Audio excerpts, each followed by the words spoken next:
दोस्तों, क्या आपने कभी गौर किया है कि जिस चांद को हम बचपन से निहारते आए हैं, वो चांद जो हर रात हमारी खिड़की से झांकता है, क्या वो सचमुच वैसा ही है जैसा हमें दिखाई देता है? यकीन मानिए, विज्ञान आज भी चांद के बारे में पूरी सच्चाई नहीं बता पाया है। सोचिए, अरबों सालों से धरती के आसमान में चमकता ये चांद हमारे लिए कितना खास है। लेकिन क्या आपको पता है कि इस चांद के बारे में विज्ञान के पास अब भी ऐसे सवाल हैं जिनका कोई पक्का जवाब नहीं है। चांद की कक्षा इतनी अजीब क्यों है? उसकी दूरी हमारी पृथ्वी से इतनी सटीक क्यों है कि इससे ज्वार भाटे बनते हैं और हमारी धरती पर जीवन संभव होता है? उसकी बनावट, उसका घनत्व, उसकी संरचना, सब कुछ क्यों इतना रहस्यमयी है? वैज्ञानिकों ने चांद के रहस्यों को जानने के लिए कई कोशिशें की, कई थ्योरीज दी, लेकिन हर थ्योरी में कुछ न कुछ अधूरा रह गया। किसी में उसके ऑर्बिट का जवाब नहीं था तो किसी में उसकी बनावट का। लेकिन एक थ्योरी है जो दावा करती है कि उसके पास चांद के हर एक रहस्य का जवाब है, और वो कहती है कि चांद एक हॉलो यानी खोखला यानी कृत्रिम यान है जिसे किसी और ने पृथ्वी के ऑर्बिट में स्थापित कर दिया। जी हाँ, आपने सही सुना। सोचिए, क्या ये वही चांद है जिसे देखकर हमारी दादी नानी कहानियां सुनाती थीं, या फिर ये कोई और ही कहानी है, एक ऐसी कहानी जिसमें इंसानों की कल्पनाओं से कहीं ज्यादा सस्पेंस और विज्ञान का मेल है? आखिर चांद की ये हॉलो मून थ्योरी क्या है, और क्या वाकई चांद एक स्पेसशिप है? नमस्कार दोस्तों, मैं हूं श्याम तोमर, स्वागत करता हूं आपका इस वीडियो में। दोस्तों, चलिए इस कहानी की शुरुआत वहीं से करते हैं जहां से ये रहस्य शुरू हुआ था। हमें बचपन से सिखाया गया है कि चांद तो हमेशा आसमान में ही था, लेकिन क्या ये वाकई सच है? क्योंकि साइंस की दुनिया में भी ये बात आज तक पूरी तरह साबित नहीं हो पाई है कि चांद आखिर बना कैसे था। वैज्ञानिकों के पास इस सवाल का कोई एक ठोस जवाब नहीं है। हर थ्योरी चांद के जन्म की एक अलग कहानी सुनाती है, लेकिन इनमें से कोई भी कहानी पूरी तरह भरोसेमंद साबित नहीं हो पाई। चांद के बनने की कहानी शुरू होती है उस थ्योरी से जिसे कैप्चर थ्योरी कहा जाता है। इसके मुताबिक चांद अंतरिक्ष में अकेला भटक रहा था और एक दिन धरती के करीब आ गया और धरती की ग्रेविटी ने उसे पकड़ लिया और वो उसकी कक्षा में कैद हो गया। सोचिए, ये कितना सिनेमैटिक लगता है ना? लेकिन हकीकत ये है कि वैज्ञानिकों ने इस थ्योरी को लगभग नामुमकिन माना है, क्योंकि ऐसा होने के चांस इतने कम हैं कि वो किसी किस्से कहानी जैसे ही लगते हैं। चांद के बनने की फिर आई एक्रीशन थ्योरी। इसके मुताबिक धरती और चांद दोनों एक ही बादल यानी डस्ट और गैस के गुब्बारे से बने थे, एक साथ एक ही समय पर। लेकिन दोस्तों, अगर ऐसा होता तो चांद और धरती में कई समानताएं होती। चांद की भी अर्थ की तरह एक आयरन कोर होती और वो भी धरती की तरह अपनी धुरी पर घूमता, लेकिन ऐसा कुछ भी नहीं है। फिर वैज्ञानिकों ने चांद के बनने के बारे में एक और थ्योरी दी जिसका नाम है फिशन हाइपोथेसिस। इस थ्योरी के मुताबिक जब हमारी धरती बनी तब शुरुआती धरती इतनी तेजी से घूम रही थी कि उसके पैसिफिक ओशियन के हिस्से से एक बड़ा सा टुकड़ा अलग होकर अंतरिक्ष में चला गया और वही चांद बन गया। ये कहानी सुनने में दिलचस्प लगती है ना? लेकिन वैज्ञानिकों ने जब चांद के पत्थरों का अध्ययन किया तो पता चला कि वो हमारी धरती के महासागरों के तल से भी पुराने हैं, तो इस थ्योरी की भी हवा निकल गई। फिर चांद के बनने के बारे में वैज्ञानिकों ने एक और थ्योरी दी जिसे अब तक की सबसे लोकप्रिय थ्योरी माना जाता है, जिसका नाम है जायंट इम्पैक्ट थ्योरी। इस थ्योरी के अनुसार अरबों साल पहले एक विशाल ग्रह जिसका आकार लगभग मार्स के बराबर था, वो धरती से टकराया। उस भयंकर टक्कर में धरती का बड़ा हिस्सा और उस ग्रह का मलबा अंतरिक्ष में बिखर गया और फिर उसी मलबे से धरती और चांद दोनों बने। लेकिन दोस्तों, ये थ्योरी भी पूरी तरह से परफेक्ट नहीं है, क्योंकि अगर ऐसा हुआ होता तो इतनी परफेक्ट सिचुएशन बनना लगभग नामुमकिन सा है। ये बिल्कुल वैसे ही है जैसे किसी फिल्म में क्लाइमैक्स में हीरो का एंड वक्त पर ही आना। अब सोचिए, इतनी सारी थ्योरीज और हर एक में कोई न कोई पेच अटका है। फिर सवाल ये उठता है कि क्या चांद वाकई धरती का हिस्सा है भी, या फिर ये कोई और ही कहानी है? दोस्तों, चांद के बनने के बारे में थ्योरीज तो बहुत बनी, लेकिन फिर भी हमारे पास आज तक चांद की असली कहानी का कोई ठोस सबूत नहीं है। सोचिए, 1969 में जब नील आर्मस्ट्रॉन्ग ने चांद की सतह पर पहला कदम रखा, उस पल को देखकर पूरी दुनिया हैरान थी।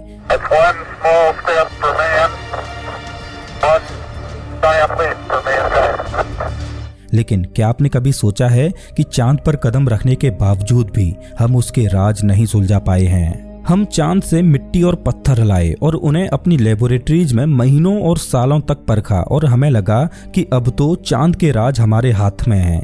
लेकिन अजीब बात यह हुई कि उन पत्थरों ने और भी ज्यादा सवाल खड़े कर दिए। जैसे जैसे हमने चांद की मिट्टी को परखा वैसे वैसे ये रहस्य और भी गहराते गए, मानो जैसे चांद खुद कह रहा हो, मुझे जानना आसान नहीं है। और सबसे बड़ा ट्विस्ट तब आया जब कुछ लोगों ने ये कहना शुरू कर दिया कि क्या चांद एक होलो स्पेसशिप है। जी हाँ दोस्तों, एक स्पेसशिप।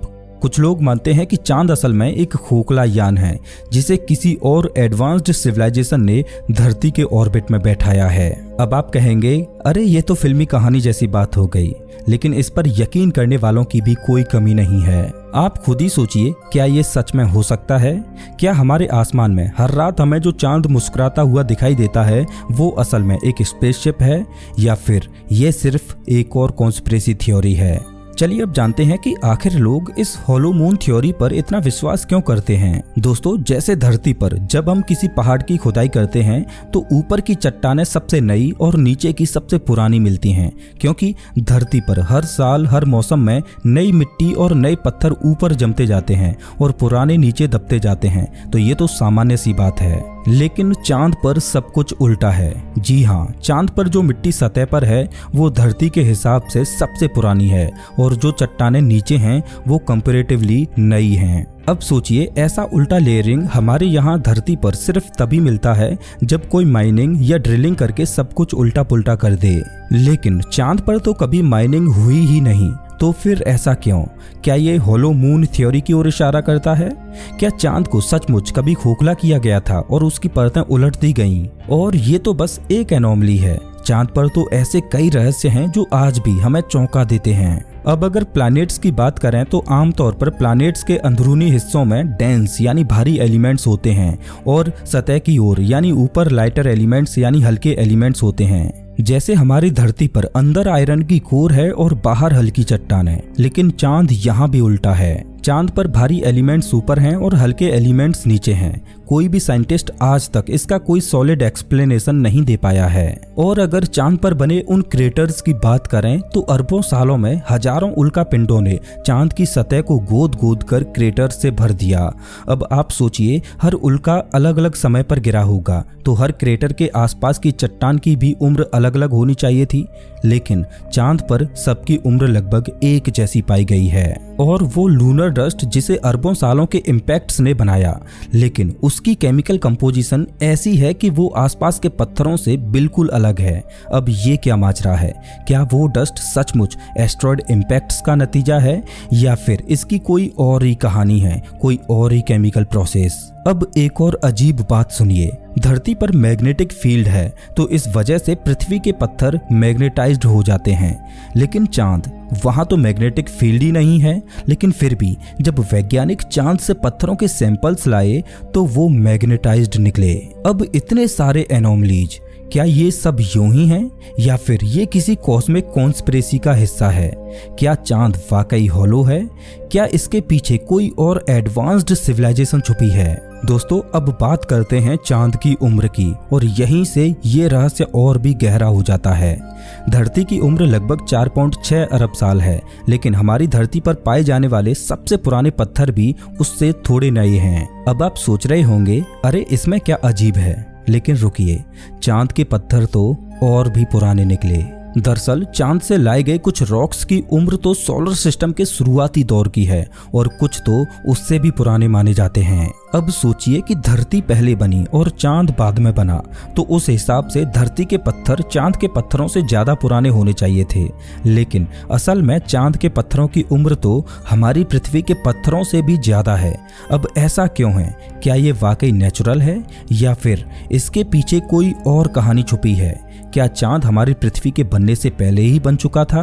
और यही नहीं, चांद पर वैज्ञानिकों को ऐसे रेडियो एक्टिव एलिमेंट्स भी मिले हैं जिनका वहां होना नामुमकिन माना जाता है, जैसे यूरेनियम 236 और नेपच्यूनियम 237। ये वो एलिमेंट्स हैं जो नेचुरली नहीं बनते। ये एलिमेंट्स धरती पर केवल आर्टिफिशियल ही बनाए जाते हैं, यानी किसी रिएक्टर या एक्सप्लोजन में। अब सवाल ये उठता है कि चांद पर ये रेडियो एक्टिव एलिमेंट्स कहाँ से आए? क्या किसी एंशिएंट सिविलाइजेशन ने इन्हें वहां छोड़ा था, या फिर चांद सचमुच एक हॉलो स्पेसशिप है जिसमें ये रेडियो एक्टिव मटेरियल्स किसी पर्पज के लिए इस्तेमाल किए गए थे? कहानी यहीं खत्म नहीं होती। चांद की मिट्टी में कुछ मेटल्स की भरमार है, जैसे टाइटेनियम, क्रोमियम और जिरकोनियम। ये मेटल्स धरती पर रेयर हैं, लेकिन चांद पर इनकी डेंसिटी इतनी ज्यादा है कि वैज्ञानिक भी हैरान हैं। ये मेटल्स कोरोजन रेजिस्टेंस हैं, यानी पानी, हवा या केमिकल रिएक्शन से जल्दी खराब नहीं होते। ये मेटल्स बेहद स्ट्रॉन्ग भी होते हैं, यानी ये किसी स्ट्रक्चर को मजबूत बनाने के लिए परफेक्ट होते हैं। अब सोचिए, क्या ये मेटल्स चांद को एक स्ट्रक्चर, एक स्पेसशिप बनाने के लिए यूज किए गए थे? दोस्तों, अब आते हैं चांद के उन गड्ढों पर जिनके पीछे छुपा है एक और अनसुलझा रहस्य। अगर आप गौर से देखेंगे तो पाएंगे कि चांद की सतह पर छोटे बड़े हजारों गड्ढे हैं। ये गड्ढे एस्ट्रॉयड इम्पैक्ट से बने हैं, जो अरबों सालों से चांद पर बरसते आए हैं। अब आपको क्या लगता है कि जितना बड़ा एस्ट्रॉयड होगा उतना ही बड़ा और गहरा गड्ढा बनेगा, है ना? लेकिन दोस्तों, चांद पर ऐसा नहीं है। चांद के छोटे क्रेटर्स और बड़े क्रेटर्स दोनों की गहराई लगभग बराबर ही है। अब ये कैसे हो सकता है? ये तो उल्टा लगता है, जैसे किसी ने सरफेस के नीचे कोई बहुत मजबूत कवच लगा रखा हो। क्या ये वही मेटेलिक शेल है जिसके बारे में हॉलो मून थ्योरी बताती है?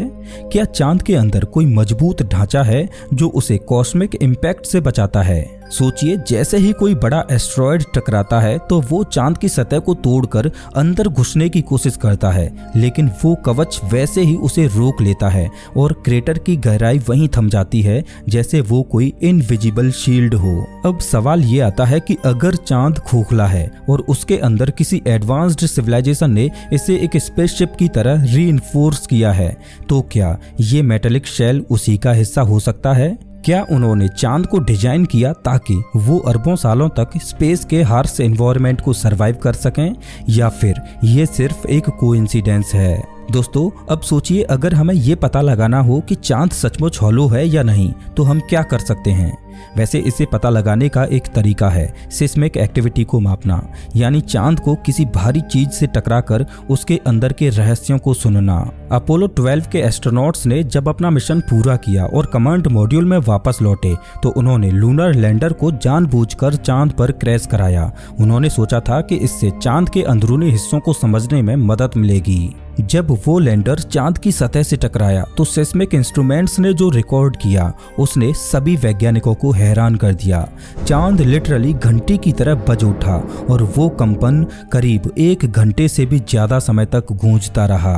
अब सोचिए, एक छोटा सा ऑब्जेक्ट क्रैश हुआ था और पूरा चांद घंटों तक वाइब्रेट करता रहा।